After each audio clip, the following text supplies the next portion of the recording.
नमस्कार दोस्तों। आज की इस क्लास में बताऊंगा मेथड ऑफ चार्जिंग, आवेशन की विधियां। आवेशन की विधियां, मेथड ऑफ चार्जिंग, आवेशन की विधियां।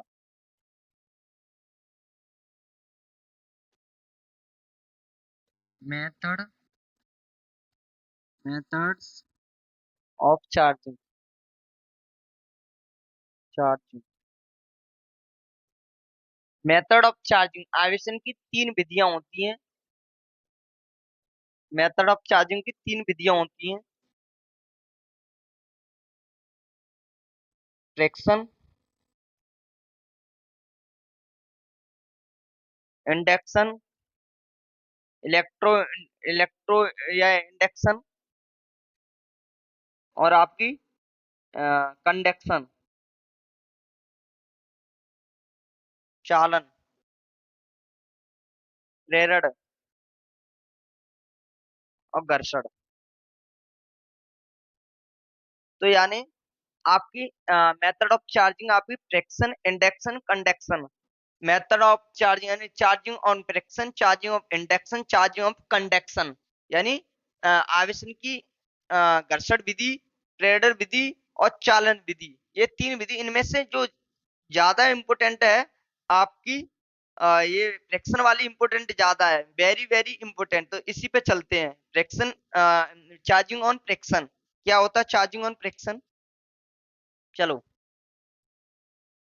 पहली हेडिंग आपकी जो मेन हेडिंग है, charging on friction. Charging by friction,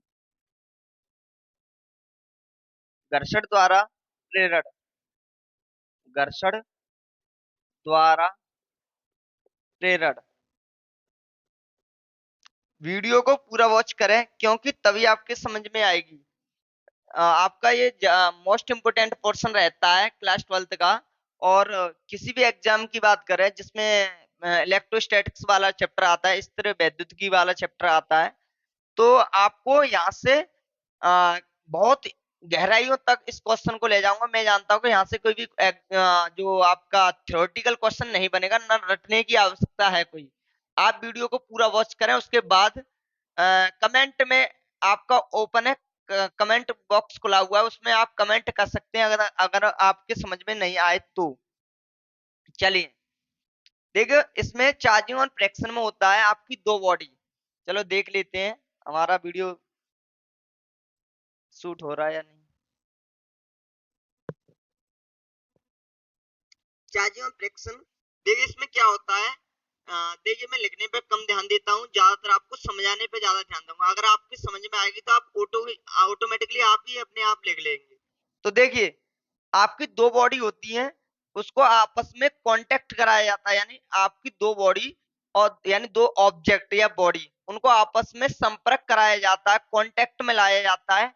तो उसमें चार्ज हो जाता है, यानी चार्ज का ट्रांसफर होता है एक बॉडी से दूसरी बॉडी में। तो दोनों बॉडी चार्ज हो जाती हैं, आवेशित हो जाती हैं दोनों बॉडी। जिसमें इलेक्ट्रॉन जाता है वो भी बॉडी, और जिसमें से आता है वो भी बॉडी, आपकी दोनों बॉडी चार्ज हो जाती है। लेकिन जो जो नेचर होता है अपोजिट, प्रकृति होती है अपोजिट। देखिए, फर्स्ट बॉडी ये और सेकंड बॉडी ये। अगर इसमें आपका चार्ज का ट्रांसफर हो रहा है, क्या ट्रांसफर हो रहा है? चार्ज ट्रांसफर होता है इस बॉडी से दूसरी बॉडी में। तो हमारा दोनों बॉडी क्या हो जाती है? चार्ज हो जाती है। दोनों बॉडी क्या हो जाती है? चार्ज हो जाती है। दोनों बॉडी या ऑब्जेक्ट चार्ज हो जाती हैं, आवेशित हो जाती हैं। जो जिसमें से इलेक्ट्रॉन जाता है वो भी बॉडी चार्ज हो जाती है, और जिसमें पहुंचता है वो भी बॉडी चार्ज हो जाती है, बट अपोजिट साइन के साथ। देखिए, मैं इसकी थ्योरी थ्योरी लिख देता हूं। जब एक बॉडी जब एक बॉडी या एक ऑब्जेक्ट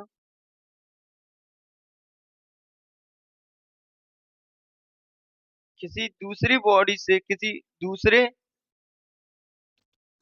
ऑब्जेक्ट के कांटेक्ट में, संपर्क में लाया जाता है, लाया जाता है तो दोनों बॉडी, दोनों ऑब्जेक्ट या बॉडी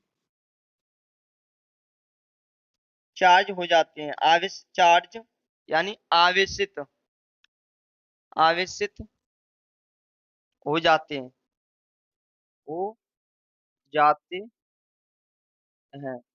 देखिए, आपका ये डाउट बन रहा होगा कि बॉडी मतलब चार्ज हो जाते हैं यानी किसका ट्रांसफर होता है? चार्ज का ट्रांसफर होता है एक बॉडी से दूसरी बॉडी में। सर कैसे होता है? देखिए, आपकी ये बॉडी है, ये दूसरी बॉडी है, चार्ज का ट्रांसफर देखिए, ये पहले से मैंने आपको बोला था कि जब भी किसी भी बॉडी को पॉजिटिवली या नेगेटिवली चार्ज किया जाता है तो उसमें इलेक्ट्रॉन का ट्रांसफर होता है, न कि प्रोटॉन का। प्रोटॉन का कभी भी ट्रांसफर नहीं होता है। किसी भी बॉडी को पॉजिटिव नेगेटिव जो करता है, किसका दायित्व होता है? जो होता है आपका इलेक्ट्रॉन का होता है, ना कि प्रोटॉन का।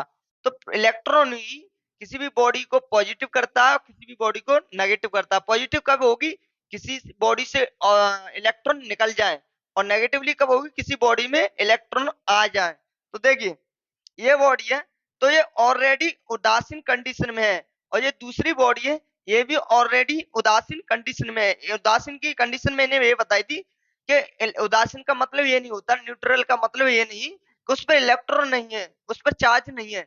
चार्ज तो है, बट कितना है? जितना इलेक्ट्रॉन उतना ही प्रोटॉन, यानी धनावेश होता है उतना ही इलेक्ट्रॉन होता है, उसे हम बोला जाते हैं उदासीन कंडीशन कहते हैं। नंबर ऑफ इलेक्ट्रॉन बराबर number of proton, this is called neutral, उसे बोला जाता है उदासीन। This is called neutral. Neutral क्या होता है? जिसमें नंबर ऑफ इलेक्ट्रॉन बराबर नंबर ऑफ प्रोटॉन, उसे बोला जाता है उदासीन। तो देखिए, इस पर जितना इलेक्ट्रॉन मान मान लिया, देखिए इलेक्ट्रॉन को मैं लिखूंगा ई माइनस से और प्रोटॉन को लिखूंगा ई प्लस से। ध्यान रखिएगा, इलेक्ट्रॉन ई माइनस से। देखिए, इलेक्ट्रॉन प्रोटॉन और न्यूट्रल क्या होता है, देखिए मैं बता देता हूँ। देखिए, एक सेकंड, आपको ये पता होगा, थोड़ा यहीं लिख देता हूँ। देखिए, अभी आपको बताऊंगा। देखिए, ये आपका नाविक है, इसमें इलेक्ट्रॉन, सॉरी, इसमें न्यूट्रल और प्रोटॉन, प्रोटॉन और न्यूट्रल नाविक के अंदर होता है, जबकि इलेक्ट्रॉन इसके वृत्ताकार चारों ओर गति करते हैं। वृत्ताकार चारों ओर मतलब सर्कुलर मोशन में चारों ओर इसके गति करते हैं इलेक्ट्रॉन। क्या गति करते हैं? इलेक्ट्रॉन इसके चारों तरफ गति करते हैं। प्रोटॉन और न्यूट्रॉन इसके नाविक में रहता है। किसमें रहता है? नाविक में। ये अविकेंद्र बल के कारण इलेक्ट्रॉन नाविक में नहीं आ पाता, इलेक्ट्रॉन नाविक में नहीं आ पाता है। इसमें नाभिकीय बल होता है, ये स्ट्रॉन्गेस्ट फोर्स होता है, जो होता है सबसे तुम्हारा स्ट्रॉन्गेस्ट है, मजबूत बल होता है, प्रबल बल होता है। तो चलिए, देखिए, आपको मैं बता रहा था कि जब भी किसी भी बॉडी से इलेक्ट्रॉन, जैसे मान चलिए इसमें 30 इलेक्ट्रॉन है और 30 ही प्रोटॉन है, 30 ही प्रोटॉन है, और इसमें दूसरी बॉडी है, इसमें मैं मान लेता हूँ 20 इलेक्ट्रॉन और 20 ही प्रोटॉन है। ई प्लस मतलब प्रोटॉन, और इसको बोला जाता है इलेक्ट्रॉन, प्रोटॉन। तो देखिए, अब इसमें से इलेक्ट्रॉन इसमें जाएंगे, क्योंकि कम इलेक्ट्रॉन से कम, sorry, high high high electron से, हाई चार्ज से, हाई इलेक्ट्रॉन से लो इलेक्ट्रॉन की तरफ जाता है। इलेक्ट्रॉन किसमें कम है? इसमें। तो इलेक्ट्रॉन इधर ट्रांस यानी चार्ज किधर ट्रांसफर होगा? इधर होगा चार्ज, इस इधर से इधर होगा।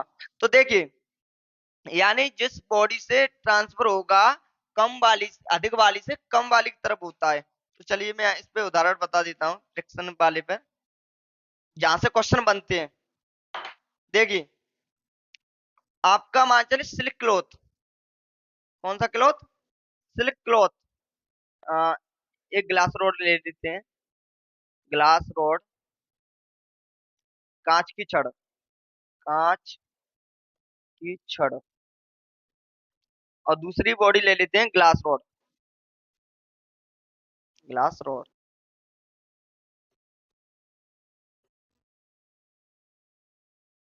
ये ग्लास रोड, और ये नहीं, ग्लास रोड, ये कांच, सिल्क क्लॉथ, ये सिल्क क्लॉथ। देखिए यहाँ से क्या क्या क्वेश्चन बनते हैं, 2-3 क्वेश्चन यहीं से बनेंगे, मैं बताऊंगा आपको, ध्यान से देखें। नजर हटी दुर्घटना घटी, अगर आपने नजर को इससे हटा दिया बोर्ड से तो आपको कुछ समझ में नहीं आएगा, क्योंकि राइट और रॉन्ग स्टेटमेंट बहुत सारे क्वेश्चन यहाँ से ऑब्जेक्टिव और थ्योरेटिकल क्वेश्चन यहीं से बनेगा। जब ग्लास रोड को सिल्क क्लॉथ से रगड़ा जाता है तो इलेक्ट्रॉन ग्लास रोड से सिल्क क्लॉथ की तरफ जाते हैं, क्योंकि इसमें नंबर ऑफ इलेक्ट्रॉन ज्यादा होंगे, इसमें तभी कम होंगे, इधर से इधर ट्रांसफर होगा, तो इस पर आएगा, जिससे इलेक्ट्रॉन जाएंगे उसमें आ जाता है पॉजिटिव, और जिसमें आएंगे उसमें आएगा नेगेटिव, तो ये होगी। अब पूछता है क्वेश्चन में, जो कांच की छड़ को सिल्क क्लॉथ यानी कांच की छड़ को कपड़े से रगड़ा जाता है, किसका, सिल्क यानी सिल्क का, सिल्क कपड़ा, ग्लास रोड को सिल्क के कपड़े से रगड़ा जाता है, तो हमारी जो कप छड़ है, रॉड पर कौन सा चार्ज आएगा, तब होगा पॉजिटिवली चार्ज होगा। कैसा होगा, ग्लास रॉड पॉजिटिवली होगी और सिल्क क्लॉथ हमारी नेगेटिवली चार्ज होगी। देन दूसरा क्वेश्चन ये बता, पहला क्वेश्चन तो ये बनेगा कि कभी तो इस पर पूछेगा इस पर चार्ज कौन सा होगा, कभी इस पर पूछेगा कि कपड़ा पर चार्ज यानी सिल्क क्लॉथ पर चार्ज कौन सा होगा, नेगेटिवली चार्ज होगा। कैसा चार्ज होगा, नेगेटिवली। दूसरा क्वेश्चन ये भी पूछता है कि ग्लास रोड पर, किस पर, ग्लास रोड पर जो आपका मास बढ़ेगा या घटेगा या अनचेंज्ड होगा यानी कांस्टेंट, तो हम कह सकते हैं ग्लास रोड पर जो चार्ज होगा वो आपका घटेगा। क्या होगा, घटेगा। जबकि इस पर होगा बढ़ेगा। क्यों बढ़ेगा, क्योंकि इस पर नंबर ऑफ इलेक्ट्रॉन यहां से इधर जाएंगे तो इलेक्ट्रॉन बढ़ेंगे, तो उस पर चार्ज भी बढ़ेगा। और देखिए दूसरा क्वेश्चन ये भी बनता है, एक क्वेश्चन दूसरा उदाहरण देखिए, यहाँ से दो क्वेश्चन बनिए, एक द्रव्यमान का यानी मास का क्वेश्चन बना कि मास बढ़ेगा या घटेगा। दूसरा बनता है इस पर देखिए दोनों पर जो आपका चार्ज रहता है सेम रहता है, बट सॉरी मैग्नीट्यूड में सेम रहता है, परिमाण में समान होता है, बट साइन में अपोजिट होता है, विपरीत होता है। इसलिए इस पर पॉजिटिवली चार्ज, उस पर नेगेटिवली चार्ज, और दोनों का जो इस पे से 10 इलेक्ट्रॉन गए ट्रांसफर हुए, तो 10 ही उधर होंगे जो होंगे आपके माइनस में, ये होंगे प्लस में यानी प्रोटॉन। इसलिए अपोजिट साइन बट चिन्ह विपरीत, मतलब अपोजिट साइन तो अपोजिट आएंगे, मैग्नीट्यूड सेम रहता है। चलिए नेक्स्ट क्वेश्चन बनता है यहाँ से, देखिए दूसरा क्वेश्चन क्या बनेगा, जब ये आपकी ग्लास रोड पहले ली थी, सिल्क क्लॉथ और ग्लास रोड ली थी, अब आएगी एबोनाइट छड़, एबोनाइट रोड, और दूसरी रहेगी,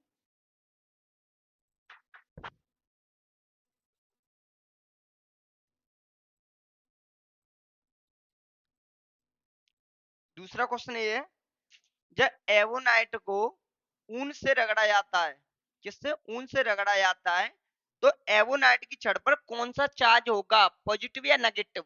और दूसरा ये बनेगा किसका द्रव्यमान बढ़ेगा, यानी एवोनाइट छड़ का द्रव्यमान बढ़ेगा या ऊन का। तो देखिए जब इलेक्ट्रॉन, मैंने ये बताया था, ग्लास रोड और दूसरा बताया था सिल्क क्लॉथ वाला, देखिए उसका अपोजिट है सिल्क क्लॉथ। जब ग्लास रोड को सिल्क क्लॉथ से रगड़ा जाता है, तो मैंने बताया था ग्लास रोड से इलेक्ट्रॉन निकल के सिल्क क्लॉथ में जाता है यानी कांच की छड़ में जाता है, सॉरी रेशम के कपड़े में जाता है, सिल्क क्लॉथ मतलब रेशम का कपड़ा, रेशम का कपड़ा। बट देखिए जब एवोनाइट की छड़ को ऊन से रगड़ा जाता तो ऊन से इलेक्ट्रॉन निकल के एवोनाइट की छड़, हाथ दोनों छड़ है लेकिन एक ग्लास की छड़ है, ये एवोनाइट की छड़ है, तो ऊन से निकल करके एवोनाइट की छड़ पर इलेक्ट्रॉन जाते हैं, तो ऊन पर आएगा पॉजिटिवली चार्ज और इस रॉड पर आएगा नेगेटिवली चार्ज। तो किसका द्रव्यमान बढ़ेगा, तो हम आपका आंसर होगा कि ऊन का द्रव्यमान घटेगा, जो मास जो द्रव्यमान घटेगा, जबकि जो एवोनाइट की जो रोड है इस पर बढ़ेगा। क्या होगा, बढ़ेगा। ये दो क्वेश्चन बनते हैं, कभी तो उस पर पूछा जाएगा चार्ज पॉजिटिव होगा या नेगेटिव होगा, और कभी उस पर द्रव्यमान पूछता है। तो देखिए हमारे जो आपका जो दो उदाहरण मैंने इसके बताए, और तीसरा उदाहरण ये भी है इसका, जब हम बचपन में कंघी से अपने बालों में रगड़ते हैं तो वो वस्तु कंघी चार्ज हो जाती है, उसके कब छोटे-छोटे टुकड़ों को अपनी ओर अट्रैक्ट कर लेती है। ये आपका उदाहरण है। चौथा उदाहरण इसका ये भी कह सकते हैं कि बादल आपस में रगड़ते हैं तो वो ये फ्रिक्शन के माध्यम से ही रगड़ा जाता है। तो मैंने आपको चार्जिंग बाय फ्रिक्शन आपको कंप्लीट कराया। इससे रिलेटेड जो भी क्वेश्चन बनते हैं मैंने वो भी आपको बताया। तो फिजिक्स को रटने की कोई सब्जेक्ट नहीं है। तो इससे रिलेटेड आपके क्लास 12th में थ्योरेटिकल पोर्शन पूरा हो गया। इससे आगे आएगा कूलाम्स लॉ, कूलाम का नियम। तो अगर आपको कहीं भी दिक्कत आए तो आप कमेंट में कमेंट में राइट कर सकते हैं, लिख सकते हैं, तो उसका रिप्लाई जरूर मिलेगा। तो प्लीज चैनल को सब्सक्राइब जरूर करें। Thank you. जय हिंद, जय भारत, वंदे मातरम। धन्यवाद।